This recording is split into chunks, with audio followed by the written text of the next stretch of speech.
Producer dude, we are here again. There's a discrepancy if this is year 13 or 14 together. Does it matter, or is it more painful if it's 14 versus 13 for you? Well, I think it's actually 11. So, but it's more than that. 100% more than you that. always we I always guess it talk doesn't. about this. Move on. I feel like it's dog years with you, but nevertheless, you got to remember we've been doing just the podcast thing alone. This is year 3. Finishing year 3, yeah. And we're at year 4 of doing video stuff.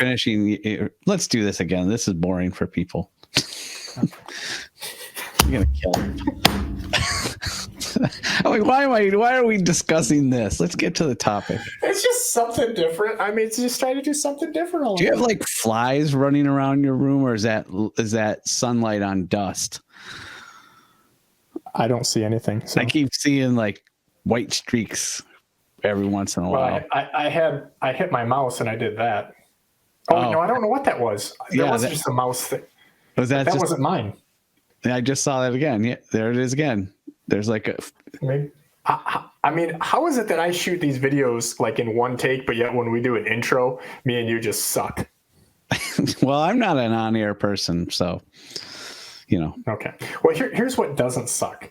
We are going to talk about the record fish caught and why, and give some guys some insight as to actually why that happens scientifically. 2 record fish in 1 week.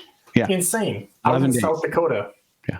And the funny thing is we're talking to the fisheries supervisor. So it's like the Travis Hartman basically about there, right? And whole different ball of wax, but yet I think we're going to see there's a lot of correlation here and get some insight as to why this is actually happening, and probably going to happen again because our guest predicted that this is going to happen again within a year. So let's bring on Mark. He is the fisheries guy in South Dakota, and I think he's going to open some minds here on what's going on. Welcome to the Bigwater Podcast, Mark Fincel. You are the fisheries supervisor in South Dakota, aren't you? I am. Thanks for having me. It's kind of a small world as we're doing a little chatting here. You are originally from Ohio, moved out there, and you know our buddy, a.k.a. affectionately known as the Goot. I do. So we dabble in some of the telemetry stuff, and with him being director of Gladys, he kind of has the pinnacle for all things telemetry right at his fingertips. So great resource, and interact with him quite a bit.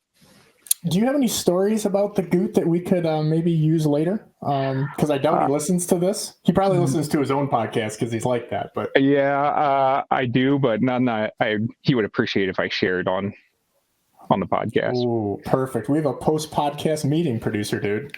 So we share a lot of the same friends in the fisheries realm, and so a lot of the grad students that I knew, has stories and stuff. But yeah. So we are here. The elephant in the room is your state record was broken twice, roughly within a week, right? I mean, 11 days, I think it was, catch to catch. And we're not talking about like shaving an ounce or something. We're talking some big monster fish. Do you remember what the current one is right now? The current one's 17 pounds, 13 ounces is what it's at right now. And 11 days, 12 days before that, it was 16 pounds, 8 ounces. So, when I think sorry, go ahead. I was just going to say the number of fish that are coming out over 12, 14 pounds is just astounding. We're getting a lot of calls. Guys are taking fish to the scales, hoping that it's, the new state record, but, 12, 14 is very common, 15, 16 people are bringing those in too. So just a lot of big fish right now. Yeah. I mean, do you think, I know you're a fisheries guy too, but do you think that when I think of South Dakota, I still think of pheasants? I'm not going to lie to you. So is that offensive to the fisheries guy? But when you live on Lake Erie, you think of things differently maybe. It is, we're trying to change that, but, pheasants they rule the roost here. They pay the bills. Pheasant hunting in South Dakota is very, very important to tourism and everything. It's pheasant hunting is so ingrained in the society out here that, even ourselves, South Dakotans, think of pheasant hunting as, South Dakota pheasant hunting. And it'd be hard to change, but walleye's got to be number 2. Yeah, so a little background, like with what we do, we've had a lot of our fisheries guys on. We've had our Ohio fishery guy on, I want to say 3 or 4 times. We joked about Chris Vandergood. He's been on, what, twice, producer dude, something like that.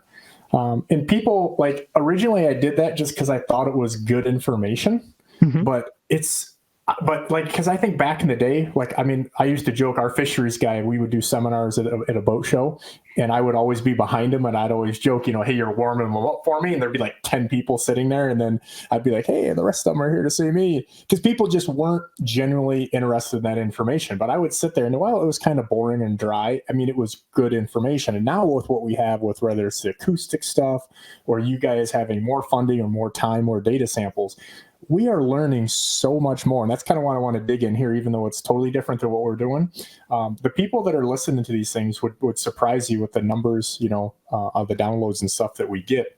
And help us understand a little bit. I've been out and I've fished the Oahe system probably going back 25 years, maybe even 30, myself, close to 30. And basically where you're at there, you're in Fort Pierre across the river, and that's the Oahe. I guess they call it Lake Oahe, but technically it's a reservoir dammed up in the Missouri River. So now that I've kind of teed that up for you, help these people understand, like, just how vast, all of these sharp and all these other systems that are off the Missouri River system, and how many walleyes are in this deal. So there's 6 main stem reservoirs on the Missouri River, starting from Fort Peck up into Montana, and the last main stem reservoir is Lewis and Clark, southern South Dakota. Lake Oahe is the second largest of those, about 1,500 square kilometers as far as surface area, but it's very deep. So by volume, it's actually the 4th largest reservoir in the nation. So a very long, very deep, complex reservoir, a lot of tributaries, a lot of backwater areas, and it's huge. 300 or so miles to get up. It's hard to place a location where the lake ends and where the river begins, because if you think about it, all reservoirs, they start off as a river and at some point transition into a lake, right? And so based on water elevation, the lake could actually start 100 miles into North Dakota. Well, if the lake elevation comes down, that's all river still. And so the lake actually starts, just above the North Dakota border, or even into South Dakota if the lake drops enough. So trying to say, how big the lake is officially is hard. So we just kind of look at it from, North Dakota border to Oahe Dam. And you guys, as a whole in the Dakotas, again, when you live in Ohio, you call things probably not technically what they are out there. Like Devil's Lake, I think of Devil's Lake, where it literally swallowed up towns, and people say, well, how big is Devil's Lake? And it's like, well, it depends on the year, because, you literally have churches underwater and just mass amounts of people, losing property to becoming a lake. So it's a similar thing there. You guys just have less inhabited stuff maybe along the banks. Is that fair? Yep. And everything that was inhabited is now inundated. So everything that was along the river, there were several cities that were inundated.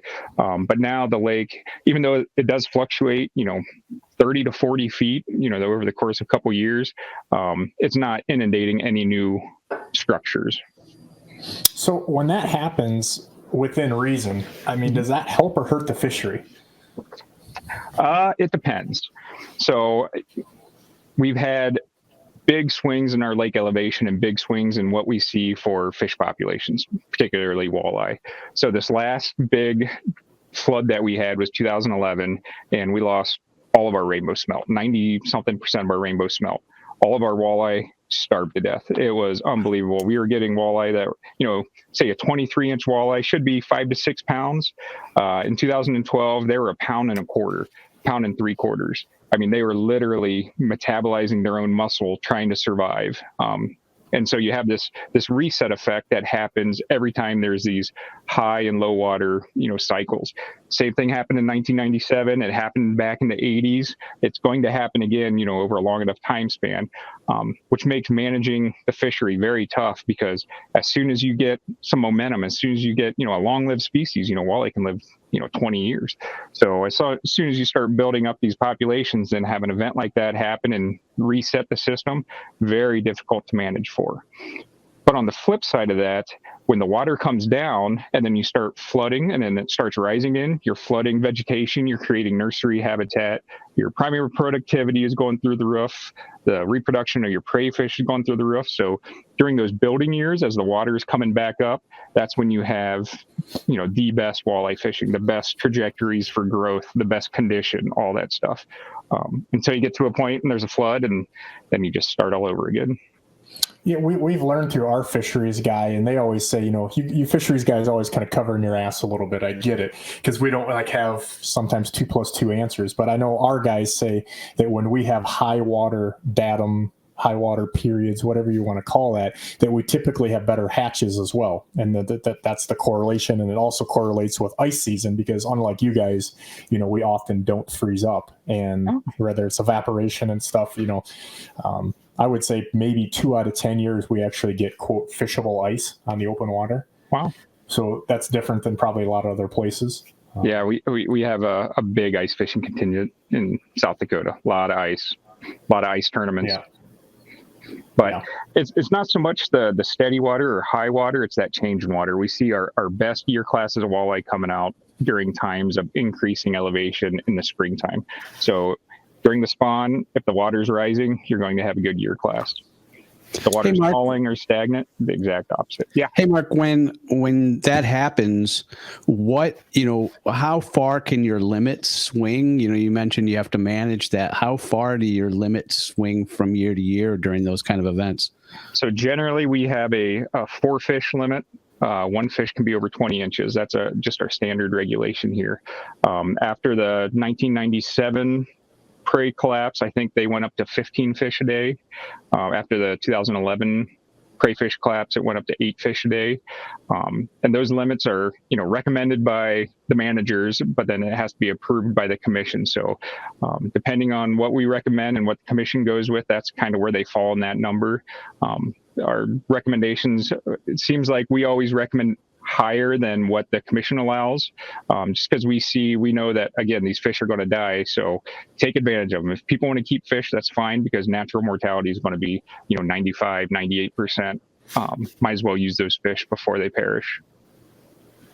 That's interesting. Yeah, I know on our neck of the woods, just talking to guys behind the closed doors and fisheries, it's much more difficult for us to get limits changed, like the red tape. Mm-hmm. South Dakota, not to get political, but they tend to have a little less red tape. You guys have some people there that are a little easier to deal with for us sportsmen. It is rather easy. It's pretty simple for us. And I mean, ideally, we won't be making those changes because we won't see those big shifts in prey fish. It's only these catastrophic events that we need to do that, and they're short-lived regulation changes. I think after the 2011 flood prey fish collapse, I think we only had those regulations on the book for about a year. And after the 97 flood, I think it was 3 years, they had those regulations in place. But the system does very well at self-regulating. Mother Nature will fix that prey predator imbalance very quick. And it does it by, just killing all the predators out there and starting fresh. So you don't need that limit very long. Again, that limit is only geared to allowing anglers to harvest what would otherwise perish. So I can remember it probably was in 97, because I was going to say late 90s, early 2000s when I was out there, and we literally caught some amazing fish. I mean, you stick them on a tape, but there were fish, by our standards, really anywhere you put them on a scale and you're like, whoa, 30-incher that weighs 6 pounds or something like that, because they were so nutrition or whatever you want to call it. Back then, I can kind of remember, and again, that was a long time ago, but, guys saying, hey, a lot of that bait got pulled through the dams. Does any of that, is that kind of where some of that food, because, I mean, obviously the smelt maybe don't have as high of numbers, but when they just kind of disappear, is that water changed? So both times the primary prey at the time was rainbow smelt. And the way that the Corps releases water from Oahe Dam is that there's a hydroelectric facility that takes about 50,000 CFX max, so cubic feet per second. But all that additional water that has to move through the dam is actually on Oahe Dam pulled from the bottom. And so rainbow smelt, they're, day to day, they spend most of the daylight hours on the bottom chilling out. At nighttime, they actually raise up and start feeding.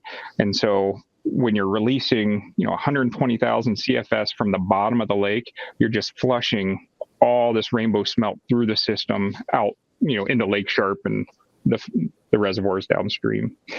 So again, yeah, we actually did some entrainment studies at that time, some hydroacoustic studies, and the 2011, from the period of June through October, we lost 99% of our prey fish that are out there. Now, keep in mind, most of the walleye stayed in the lake. So all of a sudden you're going from a high predator number with a very high prey number to a high predator number with no food. And it was within a year you started seeing, those fish that went from, again, 6, 7, 8 pound fish at 23 inches to 1.5 pounds, maybe 1.25 pounds, something like that. It was amazing. But again, those fish don't last long, so they were able to balance themselves out right away. And then on top of that, as soon as that happens, we start stocking additional prey fish, trying to get some food in the system. So our fisheries guys over here, I'm going to relate everything to what I know, talking to these guys is just like, because people all the time, when we have some bad hatches, like we're not now, like you've seen the numbers, our hatches are crazy good. But our fisheries guys, I remember they made a comment because, of course, you know how the peanut gallery on the internet world is. And people are like, why aren't we stocking? And then our guys, he kind of, it's a little snarky, but said, so what do you use as a rearing pond for the 11th largest body of water on the planet, freshwater?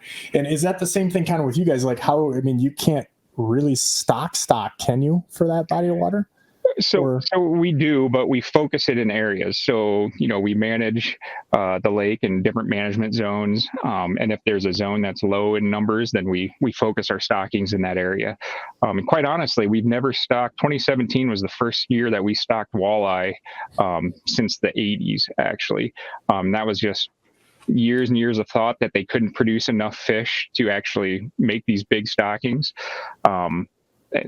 So in Lake Oahe, the fry stockings usually don't work. So we actually have to stock fingerlings, and we're stocking, millions of fingerlings now. And that's a product of hatchery, our aquaculture facilities becoming more efficient over time, being able to raise that many fish and haul them over to the river. But yeah, we just started stocking in 2017. We've done it every year since being from this year. When you said stocking bait fish, or I don't think you used the word bait fish, but simple fishing guide talk for me, what species are those, and what catches on or is able to make it worth your while? Gizzard shad. So gizzard shad are a phenomenal bait fish up here. Historically, Lake Oahe's been all rainbow smelt. We did get some shad to move into the system. They are actually stocked on the landscape, and then they moved into Lake Oahe in the late 2000s, and they really took off. They were a great forage species. Problem with gizzard shad is we're at the very northern edge of their range, and so they're very susceptible to winter kill. And so within a year, we can lose our gizzard shad like that, and so we're stocking them every year. And what we do is we stock pre-spawn adults. We go down from a lake that has some artesian wells that they do overwinter in. We take the adults, we move them up to a lake, into the different embayments in Lake Oahe, allow them to reproduce naturally, and then we don't bank on any overwinter mortality, so we're doing it every year. It's funny. It's the correlation we have right now to the Great Lakes, or at least Lake Erie, is like the more and more I'm hearing, the more it's very similar, because we are also kind of on the northern range of that gizzard shad. For us, there's not a lot of the places north of us that have them. But the thing that I learned too, and I'm wondering if this is much different for you, our fisheries guys have told me that walleyes realistically can't eat the gizzard shad much more than a year old, because they just get too big because they grow so quickly. Oh, it's less than a year. So, up here, the shad spawn in May to June. It's all water temperature dependent for shad. So May to June, depending on water temperatures. But by October, September, they've outgrown the gape limitation of most of the predators out there. But the great thing with our gizzard shad is that they have a peak spawn, right as they start spawning, but they'll continue to spawn as long as that water temperature is above 65 degrees, 70 degrees.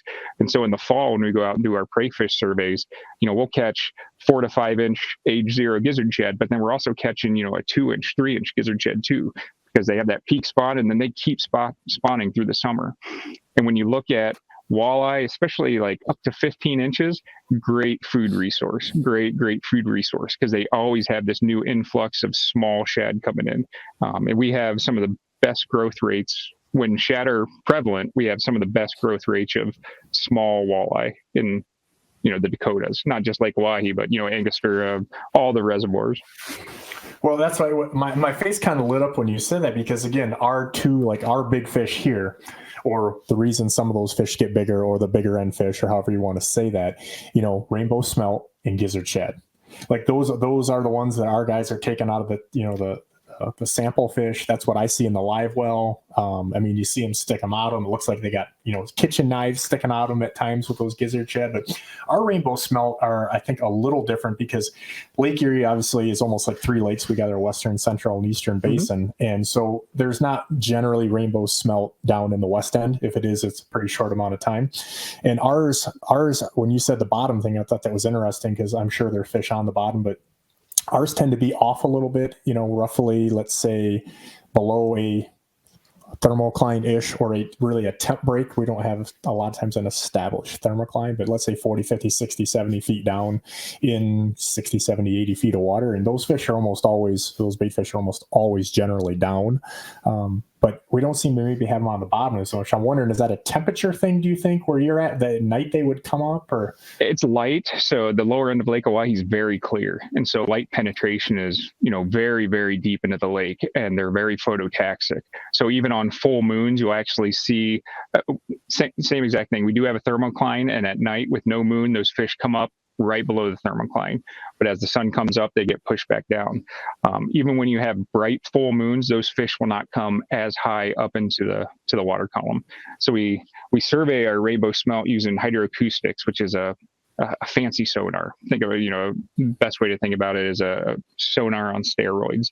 And we have to do it at night, because during the day these fish are hugged on the bottom, you can't count them.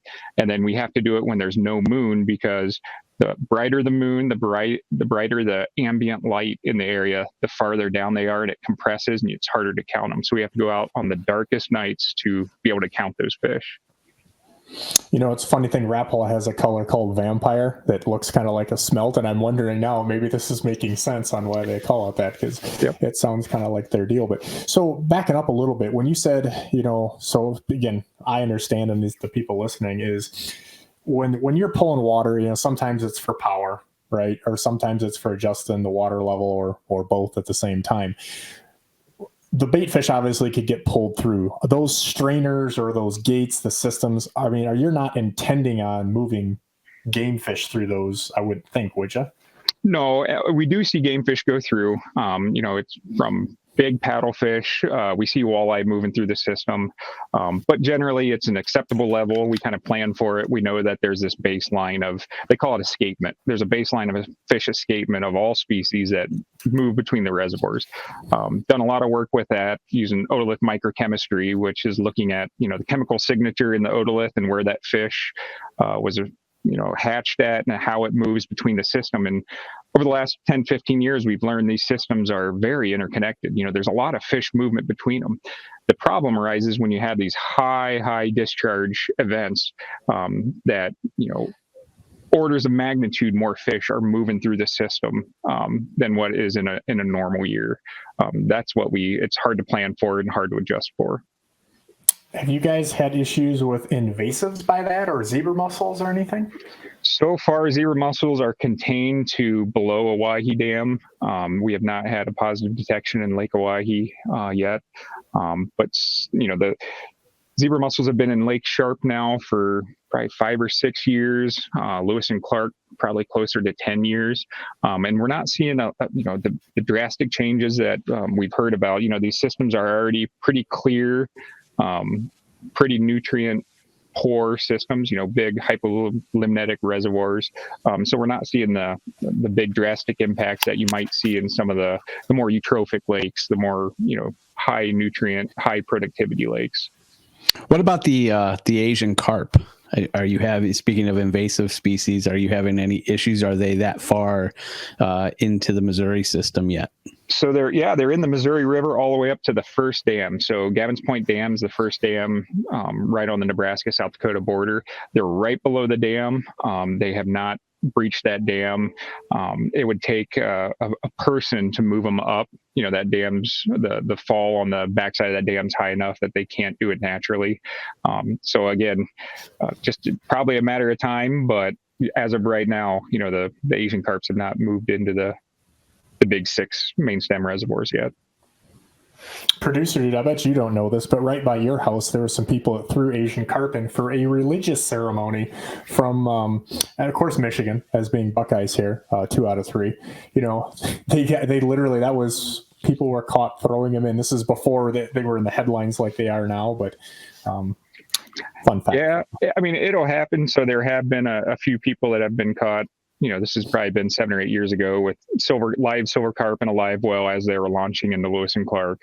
So, I mean, don't ask what's me the why. Thought process? Yeah, like what's the win here? Don't ask me why, but you know, over a long enough time span, something like that will happen. There will be an introduction, but you know, we're trying to combat it as much as we can.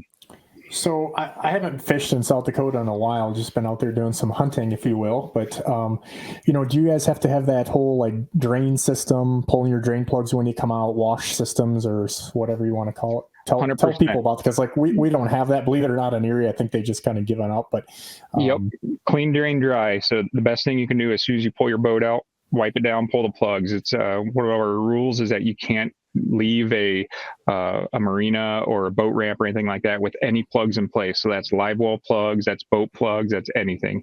You also cannot transport any natural water. So all bait, you know, if you're running bait around, it has to be in treated municipal water.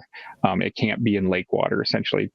Big part of that is zebra mussels. Those veligers are so small, they're microscopic, that if you take a bucket of, you know, lake water, you could have tens of thousands of these veligers in that lake water. So just clean, drain, dry. That's the best thing we can say. Just dry everything off, pull your plugs, and go about your day.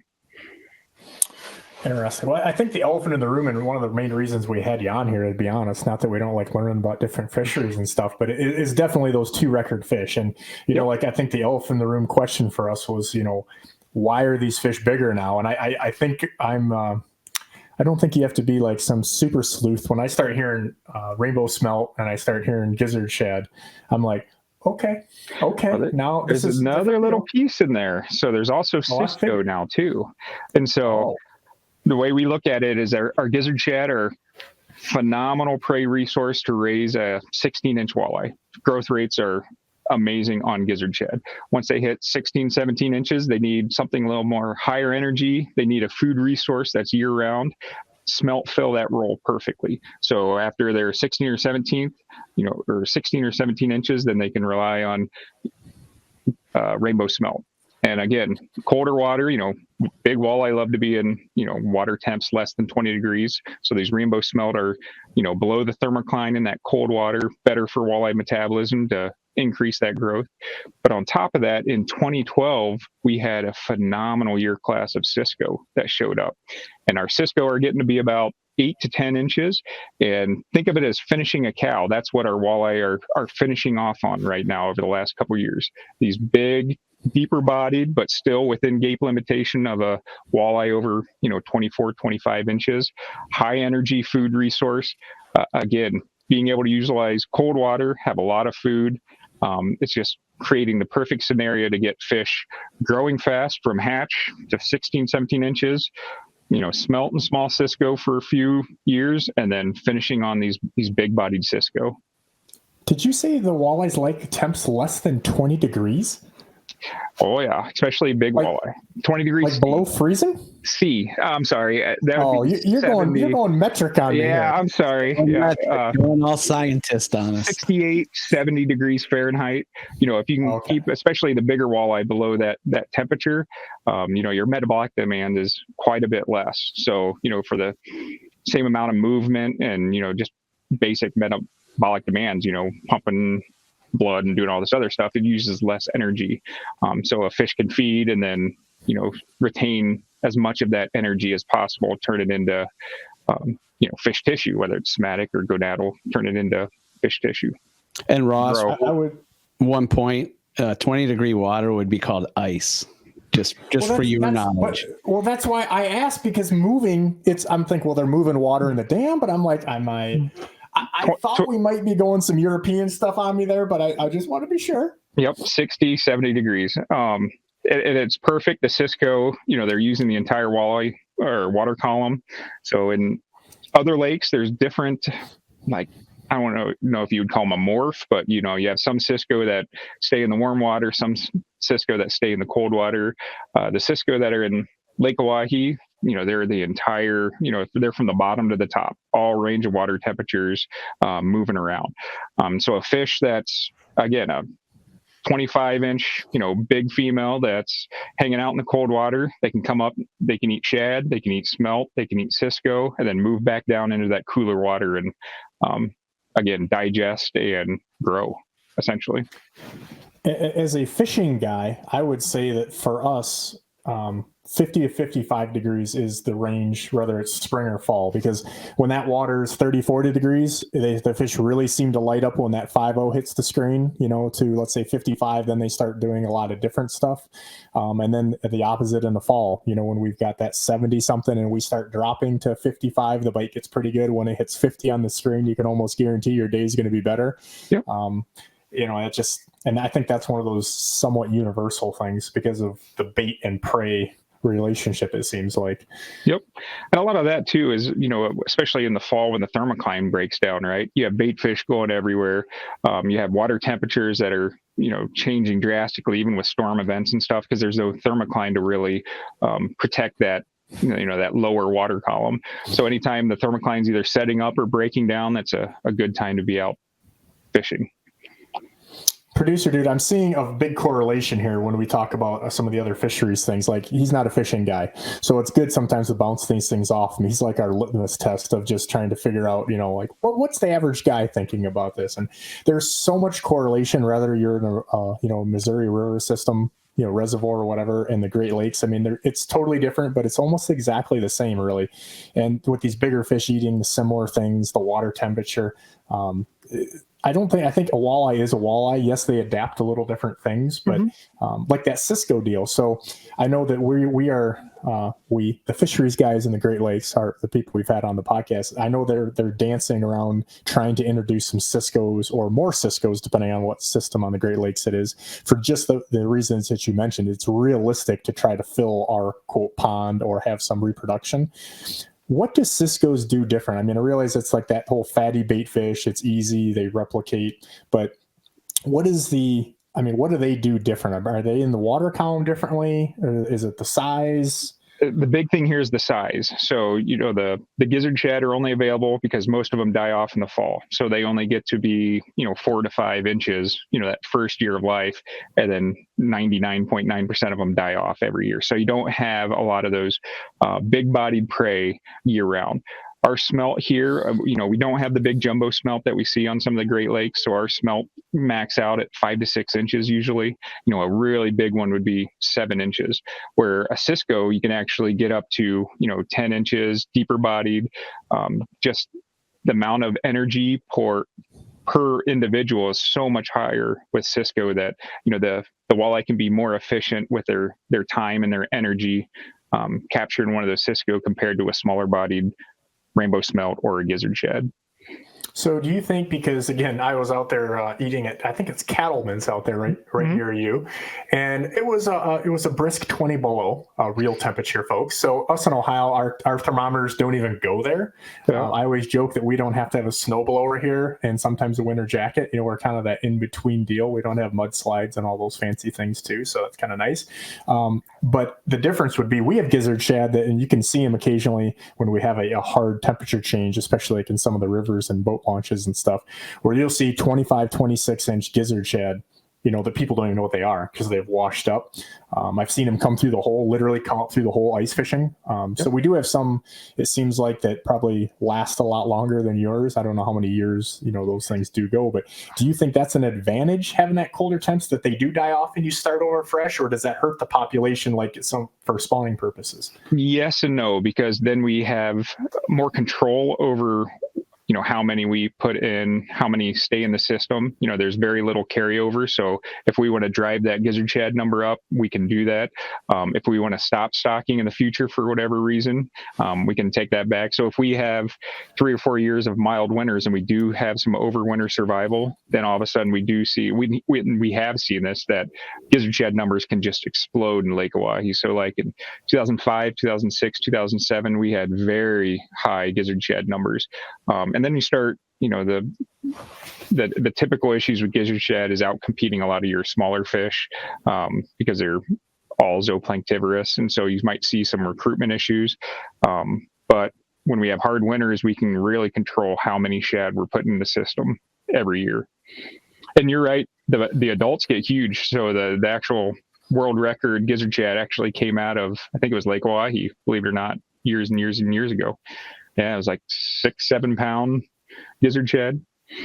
Fun fact. Yeah, we get huge ones. I never weigh them, but people see them, washed up, and they're like, "What is that?" They're thinking there's some type of different carp or something like that. But that's the other great thing. So those are the fish we're actually moving into Lake Oahe. So you have a big. The fish we're moving is anywhere from 3 to 5 pounds, and they're producing, 500,000 eggs. And so it doesn't take a lot of adult females to populate a bay or an area, whatever we're managing for on the lake. Crazy. What, again, getting back to the elephant in the room, like, why have you guys had amazing hatches, or like, what's the deal? Like, why are we to produce those big walleye? Yeah, I mean, yeah. Well, I mean, this doesn't happen overnight. Like 16, 17, 18 pound walleyes, like this has been in the works for a long time. Yep. So in 2012, when we started stocking shad, those fish were probably a few years old at that point. But what really happened was the Cisco, the smelt, they're eating some shad, but not a lot. But what really is driving the big fish right now is actually climate. So we all know that the fall bite is phenomenal, right? Well, in South Dakota, a lot of our falls, we've already had blizzards by now. We should already have, boat ramps starting to freeze up by now. And so the duration that the anglers are out there chasing them into fall this year is much more extended than an average year. Just like 4 years ago, one of the worst blizzards we've had in central South Dakota, the Atlas blizzard, that happened the first week of October, and that shuts everything down. And so you're having these fish pack on the pounds. They start really packing on the pounds through the end of the summer, midsummer, end of summer, well into fall. But if anglers can't access the water because of wind, snow, ice, all that stuff, they're just not going to be able to get out there and target them. Now there's a handful of guides, a handful of very good anglers that have been on this fall bite in Lake Oahe for a number of years, and they've caught big fish. But the combination of really good food in the system and the weather that's just allowing a lot of people to get out there and chase them, it's the perfect storm right now. A mutual friend of ours, I can tell you, has been doing it, and he'll send me these pictures, and they're mind blowing. And he always says, it's like the end of it is, do not show this to anybody. It is crazy in a world with fishermen where they just want to show and look at my Instagram and all that. Some of the really hardcore guys, I think it's funny because I can relate to that they're like, don't talk about it. Don't talk about it.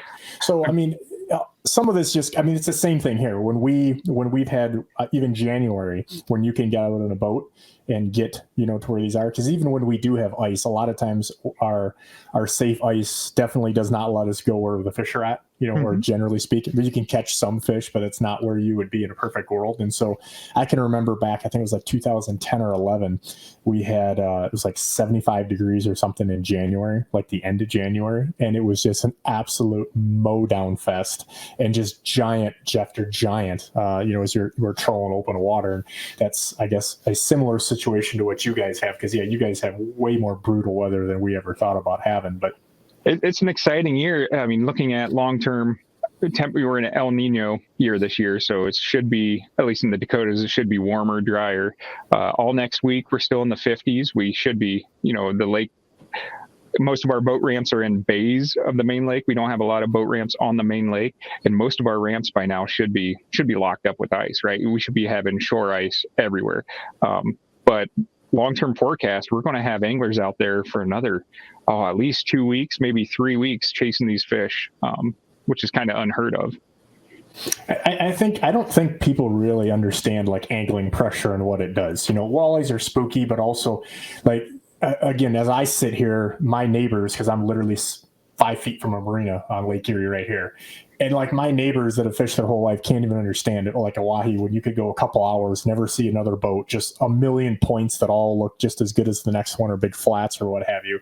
And now that some of these guys have, bigger motors, bigger gas tanks, again, some of my buddies that fish out there in that river system all the time, they're driving an hour and a half, where most people aren't going to do that on a Tuesday afternoon. And so do you think some of this is we're just putting lures in front of fish that don't see the pressure? It could be, but Oahe does get a fair amount of pressure. So, we're looking at 1 million angler hours a year, in a good year.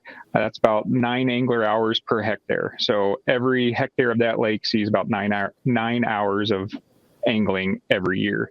So, the pressures change. I think, the electronics might play a big part in it too. Instead of anglers actively fishing these points to try to find the fish, they're getting so good at, they drive over a point, they look, if they don't see what they want to see, and they're getting good at targeting big fish. So if they don't see what yeah, exactly. Yeah. They're out there to catch a big fish. So, a buddy of mine that's a guide up in Mobridge, he does a lot of fall guided trips for trophy fish, and he'll go out there and find fish, before the clients will come in, and then bring the clients in, a day later, and say, these are the hit list of fish that we want to access, that we want to target. So the electronics is getting much better. The boat motors and stuff like that, but people in South Dakota are crazy. I mean, they've been making those big long runs with 18-foot flat bottoms and stuff, but electronics probably. But biggest thing is weather, and right now it's the food conditions to grow big fish. Well, it's almost like we have underwater trail cams. When you said that, I thought of like hunting, like you said, the hit list. Like, hey, we're at this point, we've got a young lady here who wants to catch a big fish, so we're going to go over to point ABC or whatever it may be. Exactly. So how old? Because like I've heard on Erie, again through our fisheries guys, that our fish grow to 10 pounds as faster, better, bigger, whatever, than any place else because of our forage and our longer growing season. Like I think, have a longer growing season than you, from what I'm hearing. But so like these record fish, I'm going to call it an 18 pounder, but 17 and a half or whatever that roughly is. How old is that fish? Are you guys going to take samples of that, or? We don't have that fish, so neither of the 2 records that were broken, we weren't able to get otoliths out of those fish. So we don't know for sure. Our best guess is somewhere between 14 and 20 years old. We had a very strong year class in 09, 08, 2010. So it's probably from roughly that time period. The problem with the lake is because of those big changes in prey is that growth is very, very volatile. So we've had 16-year-old fish that are 16 inches, and we've had, what? Yeah. Say that one again. 16-year-old. It was a male that came out of Lake Sharp. It was 16 years old, and it was 16 inches. So very, very volatile growth rates. So picking, that fish, those 2 fish are probably, within a half pound of one another, a pound of one another. They could be 5 years apart, 6 years apart in age. It's just depending on when they were born, what was available at the time they hatched through their first, through their life. And so it's very variable. You imagine catching a 16-incher and you're like, I got me a good, perfect eating size fish, and that thing's got more lead in it than a pencil. Oh, yeah. And then in our fast years, we might be hitting 20 inches in 5 years. It's just, it's up in the air. It's so dynamic here, and it changes about every 15 years. You see these big, cycles in water elevation, discharge, all that stuff. So about 15 years on the dot, we go from the best to the worst sometime within that 15-year time range. I guess kind of backing up too, when I was asking about the stuff that I understand a little better, where are these fish at? What are they doing? And getting lures in front of them. I think even here, when these fish are 60, 70, 80 feet down, which I know they definitely are from friends of mine that live there, that's it, you have to fish them a different way, and there's a good portion of the fishing audience that doesn't either do it well or doesn't even try to do it. They're just going to hit the high points, if you will. But even to help people understand, like, do you know what the mileage difference is between like Mobridge and Pier?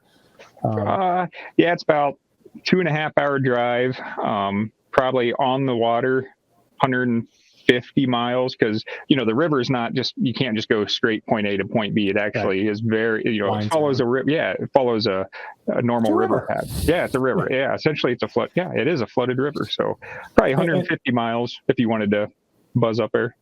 And that's kind of what I was getting at with, I know not to blow anybody's stuff up, but guys that are fishing like Mobridge and Pier are the bigger cities, I guess you will. And when you have a tournament out of Mobridge, there are guys from, maybe they live in Pier, or they just know that they're driving halfway down.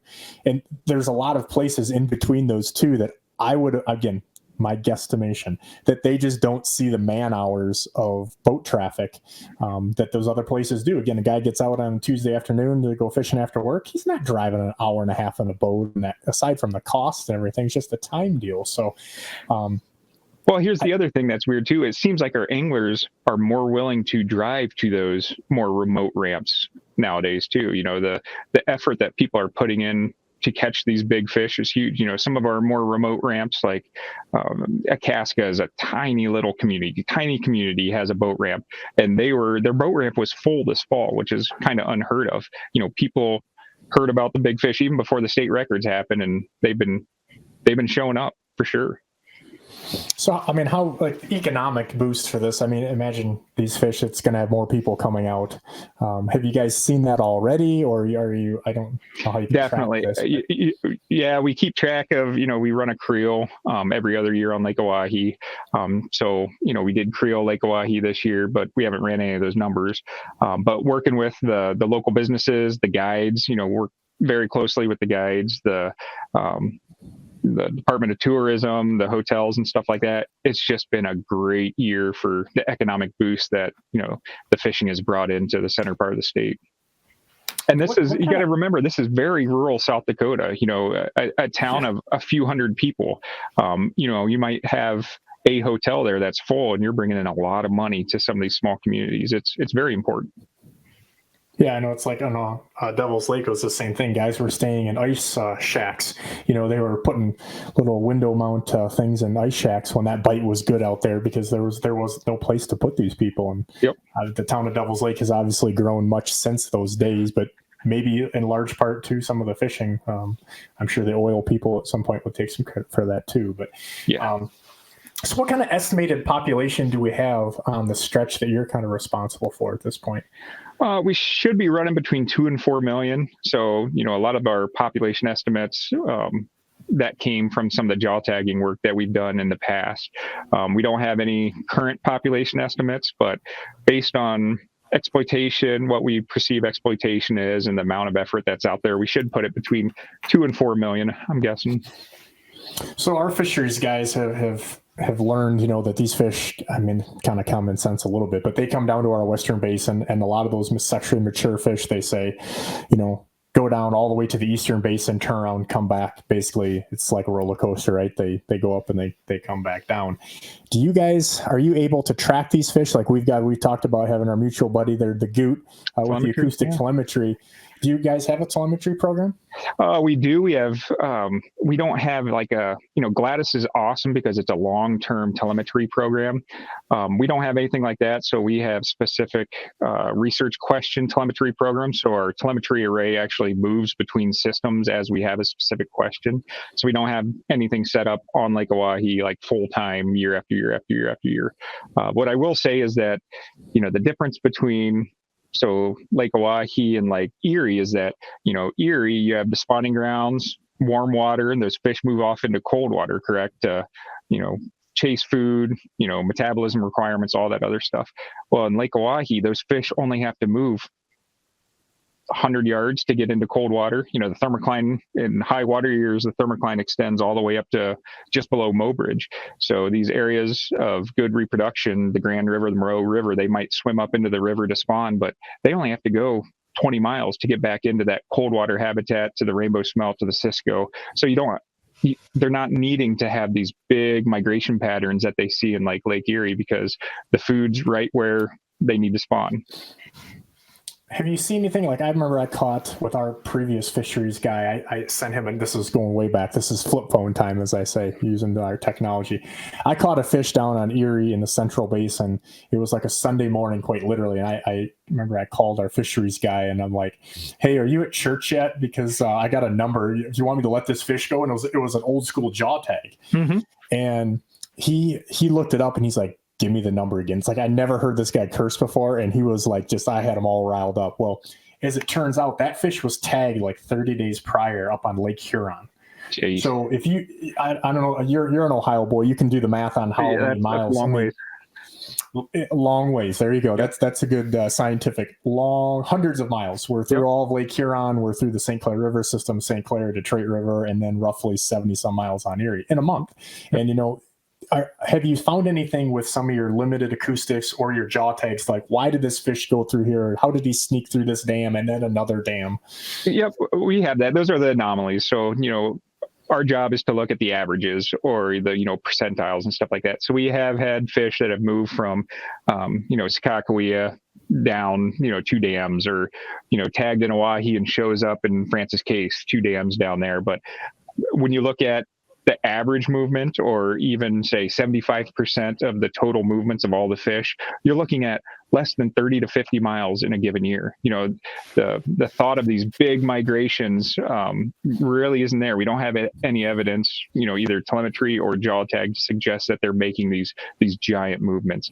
What's more likely happening is that the bite shifts within the reservoir based on how it heats up in the spring. So that's what a lot of people equate it to. Like, the fishing's really good up in Pollock this time of year. Well, the fishing kind of died, so we're moving down. Now the fishing's really good right here. Well, the lake actually warms north to south. And so the fish spawn first all the way up in the north, into North Dakota. And then as the lower part of the lake heats up, then the Grand River spawn takes off. And, we've seen this because we do we take our walleye eggs from these tributaries, and we know, April 21st is going to be peak time to take eggs out of the Grand River. Well, 3 days later, it's out of the Moreau River. Well, 6 days later, it's out of the Cheyenne River. So as this lake heats up from north to south, the bite changes, and it looks like those fish are moving south. But what's happening is that bite's picking up based on water temperature, based on prey fish, all that stuff. But it's still local fish that are, becoming more active, I would say.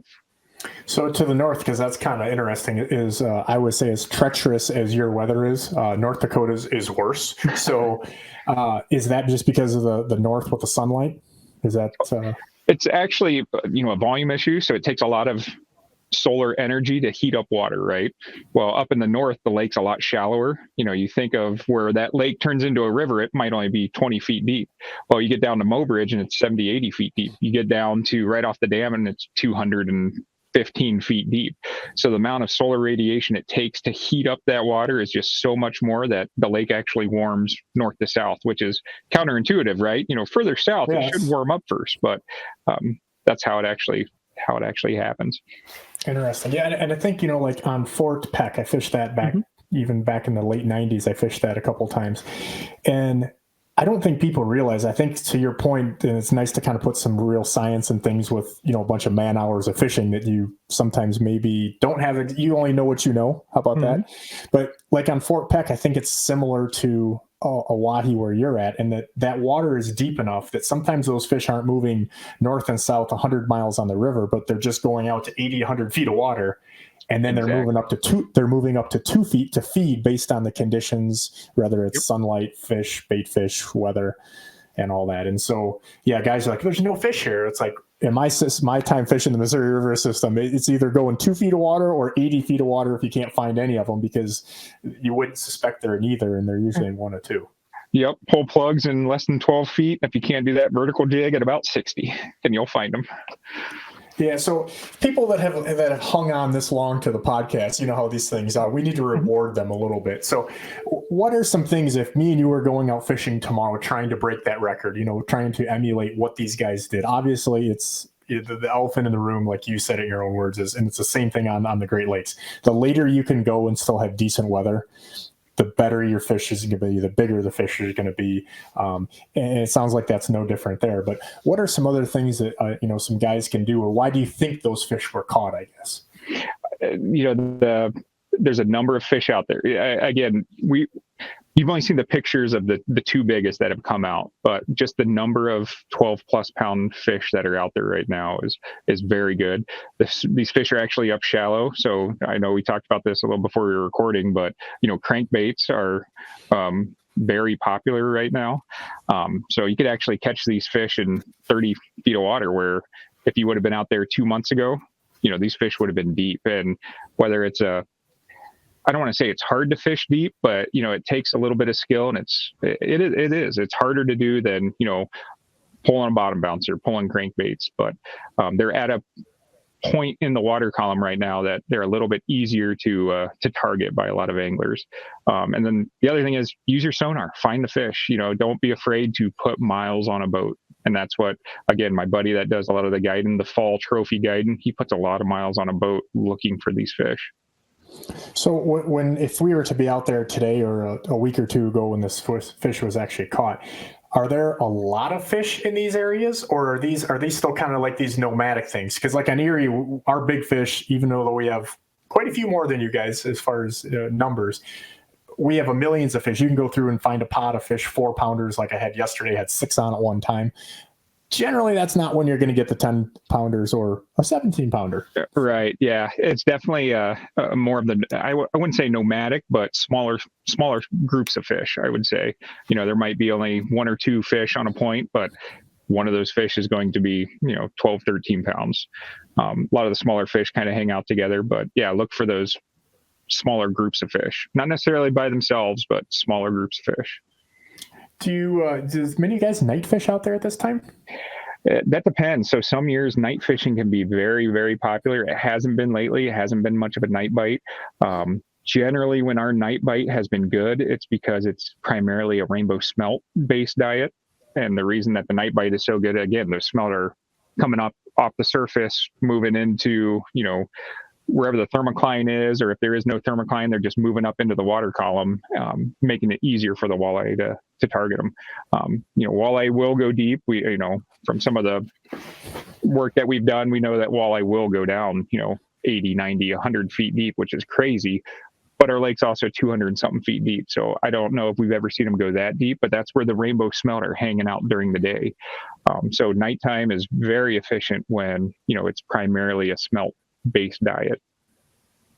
One of the crazy things, and I'd like to get your take on this because I think there's definitely some science involved in it, but live sonar is pretty crazy. So I've got Humminbird Mega Live on my boat, and when we were out in I'm going to call it the east end of the Central Basin, but roughly 70, 80 feet of water, mostly probably 70. There was the schools of the rainbow smelt. I mean, it's just, and they're moving up and down. We had I don't know if we'd call it a thermocline, but we definitely had a temperature break, and you could you clearly see in your graph that, the bait fish and the walleyes were relating to that. And, you hear these things about oxygen levels and this and that, but I know there's always this, you have to listen to you guys, you fisheries guys really closely, because, you're saying, well, that's not where they go, but that doesn't mean that's not where they can't go. And so my fishing experience is, for the first time seeing this on live sonar, on 2D, it's kind of like reading an old book, right? Like it is what it is. Now, when you're seeing this live sonar, and I watch walleyes do 2 different things, super deep, 70 feet down. I watched them go up 20 some feet and literally break apart a school of what I assume were rainbow smelt based on, knowledge and my down imaging, and then go right back down. It was like, went up, went to the grocery store, went right back down to that preferred temperature. But then I watched the opposite, which is crazy because we're always thinking about feeding up. And I watched walleyes, and I can tell you because I actually caught one. So they went down, and we had some dipsy divers close to the boat that we could actually pick up on the live sonar. And I'm still murdering myself for not being able to get this, on video. But we watched this fish, I should say a small school of fish, just not a fish, but we caught the one where they went down about 20 some feet and they were smaller fish. And maybe it was because they were smaller, because those smaller ones tend to fluctuate more. Yeah. Yeah. But I mean, these little small group of walleyes went down 20 some feet, bashed up a group of rainbow smelt. One of them hit a crawler harness on a dipsy diver, and then they went right back right to where they were. And it was crazy. It was almost like it was like a hit and run, like they were robbing a bank. Yep. Well, and that's another thing to bring up is you don't necessarily fish where the fish is. You want to fish where it's feeding, right? So that fish that came up and blew up that smelt, it went back down. It's going to be very hard to target that fish because it's digesting. It's full of fish digesting right now. So fish where they want to be actively feeding. And we see that with walleye. We see that with salmon actually very often up here on the lake, is that, you see the big salmon targets out there. But the ones you're looking for, and I'm giving some stuff away here because I do a lot of salmon fishing, but the ones you're looking for are the ones that are immediately below those bait balls. The big salmon that are, 150 feet down by themselves, not really moving. We don't even waste our time. You find those fish that are actively feeding the whole time. So here's a question that I'll just say, without getting anybody in trouble here, our fisheries people seem to dance away from is, I'll just say it because I really don't want to get put on blast because I get some cool inside information here. But we as a Fisheries Ohio here, they shocked up a couple. When I say giant walleyes, I'm literally was told I'm not allowed to say how big they were. They were huge, way bigger than their state record, bigger than your state record.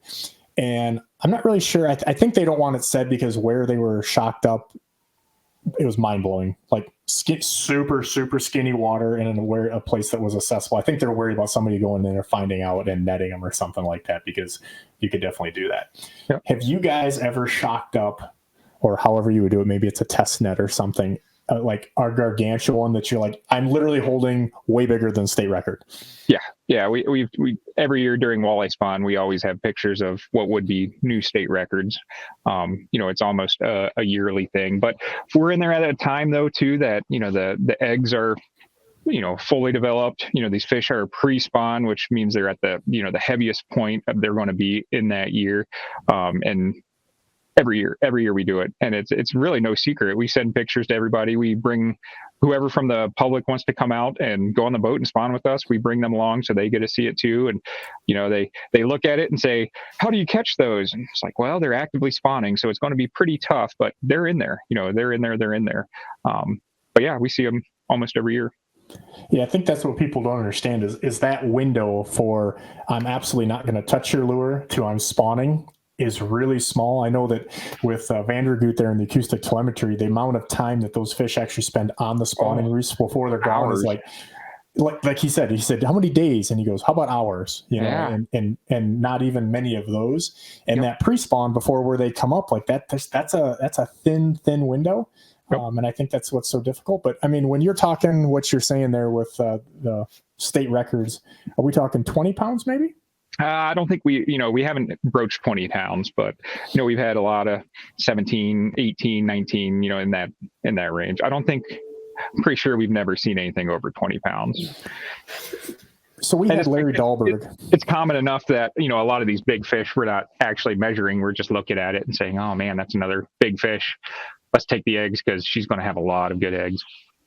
Right. So we had Larry Dahlberg, if you remember him, the Hunt for Big Fish, Larry Dahlberg there. Mm-hmm. We had him on the podcast. It was a year or two producer dude. And he talked about actually being there at Greer's Ferry when essentially the Walleye Nirvana Day happened. And they had, I think it was 7 fish in a tournament over 20 pounds or something crazy like that. Don't quote me. You guys can go listen to the Larry Dahlberg podcast. But like he said, I touch Al Nelson's fish, which many people accept as the world, including myself, as the world record, even though I think it's the IGFA because there was a whole lawsuit deal with the 25 pounder that there was a lot of discrepancies. They used a shovel for photo verification size wise. And allegedly there might be some sketch stuff going on.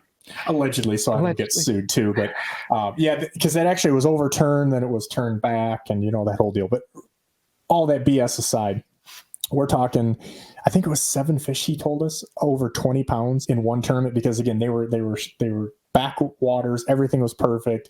These guys caught them in these little sneak boats, and it was just the perfect storm that's really never been seen such. But do you think that that's is maybe we haven't even seen that in South Dakota yet, because now there's more people that are getting on this. And it could be, and quite honestly, it goes back to that cycle that we have. Again, when we're losing our prey fish every 15 years, we've never had these fish. We've never seen the top end, so back in the late 2000s, before the 2011 flood hit, we were getting some really great walleye fisheries, fish 13, 14, 15 pounds coming out of Lake Oahe. But then we had that, the flood killed all of our fish. We started all over again.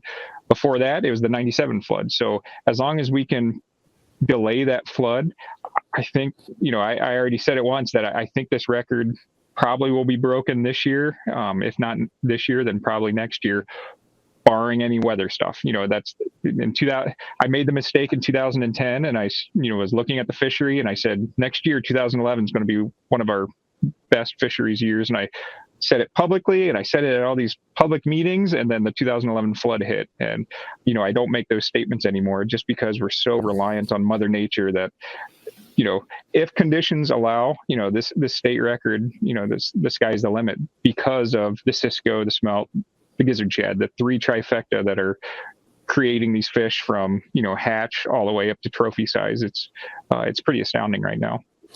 Well, I think you said like 14, your guess was on that record fish, 14 to 20 years old, Somewhere in there.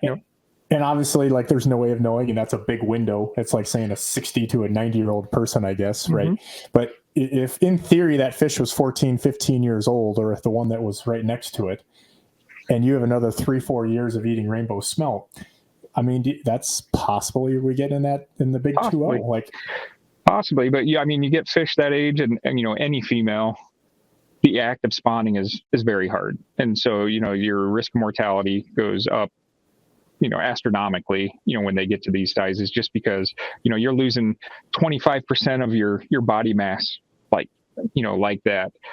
It's very hard on a fish. As they senescence, fish get old, they die. Their resistance to disease and recovering from injury, all that stuff, becomes harder for these older, larger fish. But with that being said, if you have enough fish, like we're seeing right now, enough fish in the system of these quality size, large potential trophy fish, some of those are going to make it through. So, again, you start with 100, if you lose 90 of them, you still have 10 of these fish that are going to be bigger next year. So, like, in our neck of the woods, some of those big fish, to your point, our fisheries guys simply made it in layman's terms of saying it's like an 80-year-old woman trying to give birth. They may either die during it or they just don't do it. So a lot of our big fish spawn every other or every third year, in their opinion, or some of the findings that they've done with the best use of technology they can. Do you have that similar situation? Yep. So we definitely have females that reabsorb eggs in the summertime. For whatever reason, the conditions weren't right. Physiologically, the fish might not be ready to spawn or miss the window. We do see females, in the June, July, reabsorbing those eggs. We're trying to put human thoughts into a fish, saying, well, it decided to do this. Well, the fish doesn't think that way. So whatever the criteria or the environmental conditions were, it just did not spawn that year. And we see that every year. Yeah, it seems like it just there's no one thing you can put your finger on. It's just you're still guessing, and all this stuff is a little bit of speculation. But that's just it. With the unlimited budget, man, fishery science would be so much fun with the unlimited budget. There would be tags in every fish and receivers everywhere, and doing physiological studies on reabsorbing what was going on in that fish's body when it, I don't want to say decided, but when it reabsorbed its eggs, what was going on with that fish? Was it something physiological that triggered it to reabsorb those eggs? All those type of questions would be very interesting to ask. Well, and I think what fishermen understand, I think, by, again, these numbers of the people that are downloading this podcast in particular, well, I don't know, I'm making it up, but they're probably 10 times what they are, 20 times what they would have been 5 to 10 years ago if we had a similar format. Mm-hmm. Again, when you see the fisheries guys at a sports show, There used to be people just sitting down to take a load off their feet. Now there's maybe not a packed house, but there's a lot more people, right? And the backside of that, like Chris Vandergoo, when we talked, privately, he's like, man, I definitely want to do another podcast with you because we're getting feedback from it. He's like, your crowd's all over, man. And that helps with their funding. And really what fishermen don't understand is when you get more engaged with this, it helps you guys because when you get more funding, you learn more, we get a better situation. It's just the left helping the right. And hopefully this is people understanding that technology actually can help us and not using it just to hurt the fishery. Because again, there's a lot of people, like we had Al Linder on the podcast and, Al did his, Bub, we don't know what the future of this life sonar is for the fishery, and that was great. Holy cow. Yeah.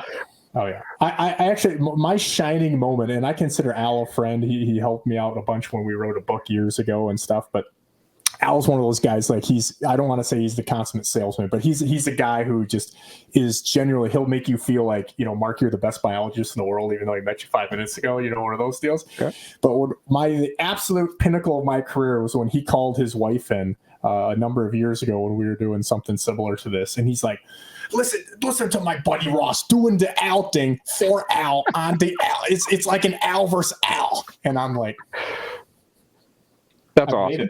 Yeah. The guy that has helped all of our fishing careers definitely by doing things. But I can't thank you enough for your time. This has been amazing. And I'm producer, dude. I'm going to do it even though you're going to cringe at me. We always ask people. Go ahead. Mark, I feel I have confidence in you. We ask this of everybody at the end, and we normally just cut them out because people just sit there and look at it. That's because you scare them. Yeah, I was going to say, holy cow. Did you see his face? Now I'm nervous.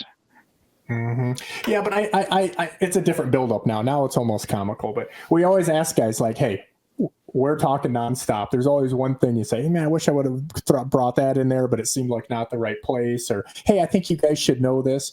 Or like when we're talking to a fishing guy, what's the one tip that on most podcasts, because ours is definitely like off the cuff. We don't have this platform. We're not sponsor driven with that stuff. Like we have sponsors, but that's not our focus here.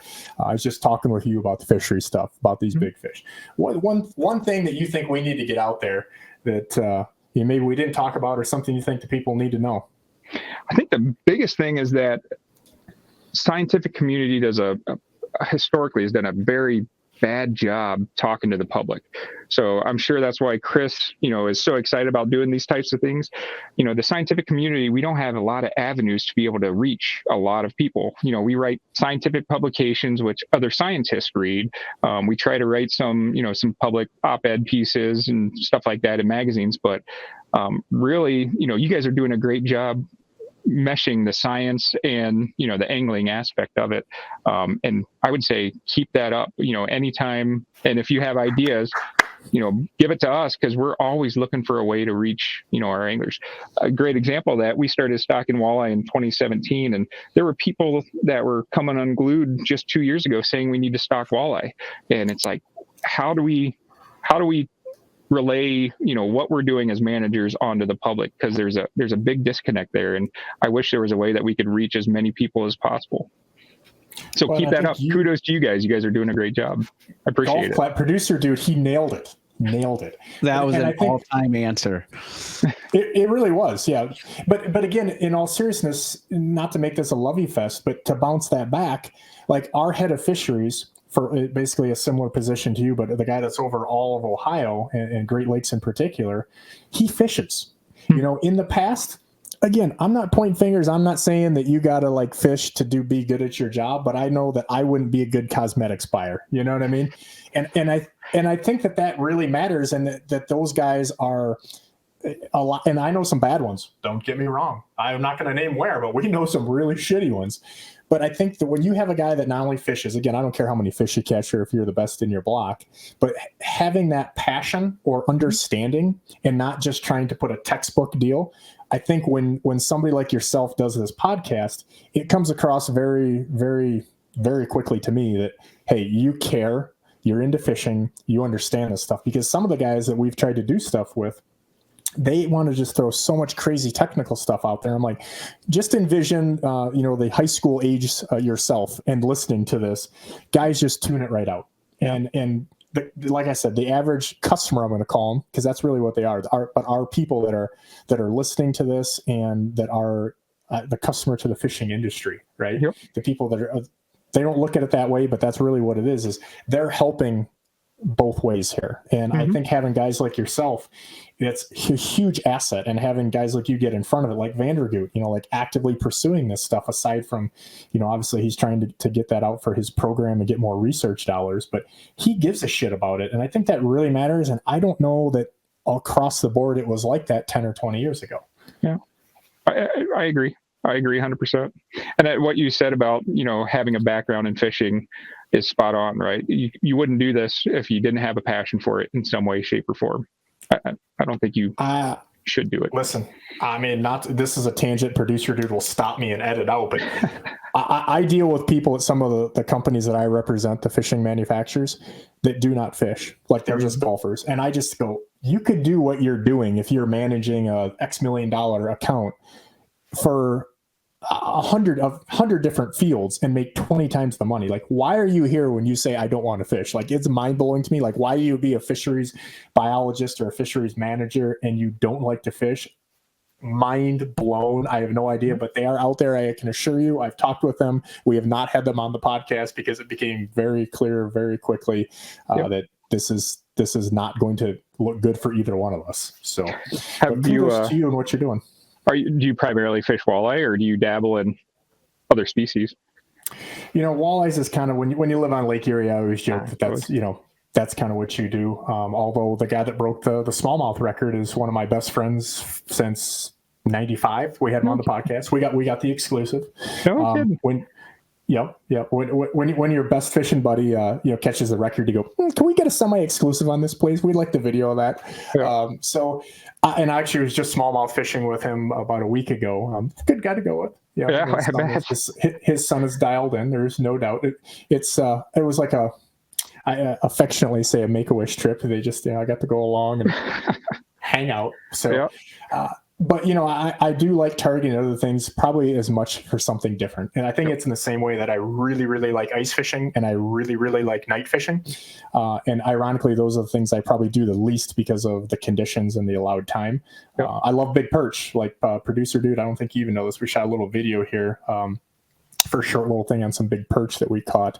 Kind of got onto an odd deal. So when you live in Ohio, I don't know. It's like, if you're in Nebraska, you probably play football. You probably don't play golf. It's not that it doesn't happen, but I like fishing. And I think the biggest thing for me, without making this too long-winded, is I like figuring things out or catching big fish. So I do a lot of like saltwater stuff, like redfish, for example. One of our cronies, Country Steve, he's got a place down there in Louisiana, and I don't really I'm not in tune with, redfish, but when you catch a 35-pound redfish, if you're not into that, we're probably not friends. We're just not.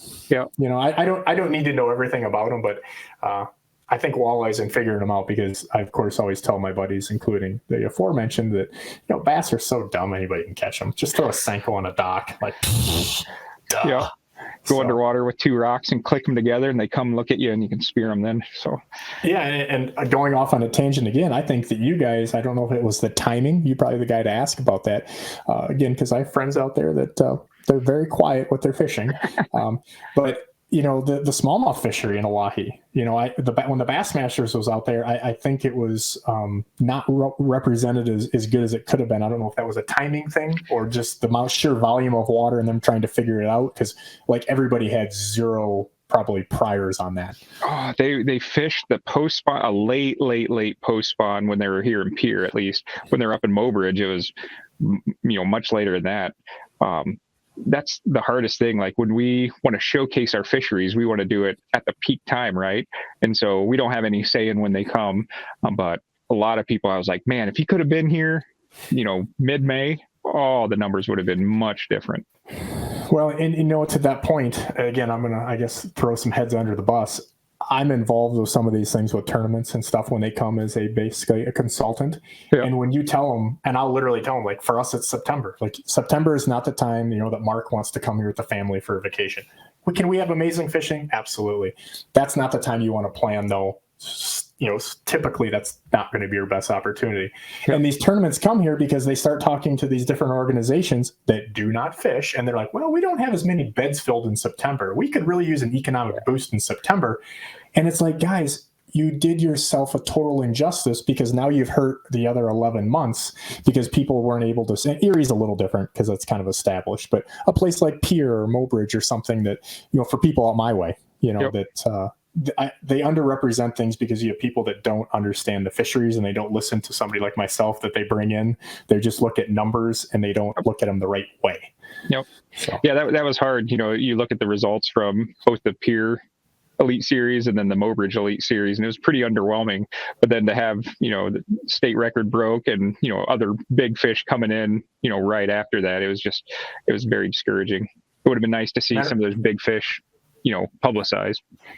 Matter of fact, a buddy of mine in the Bassmasters said that the most exciting part of that one tournament was that Matt Robertson, who we've had on the podcast, producer dude, if you want to put a link in there, shameless plug, he fished in his underwear for a little bit and got fined at least 10 grand from what I understand for fishing in his underwear.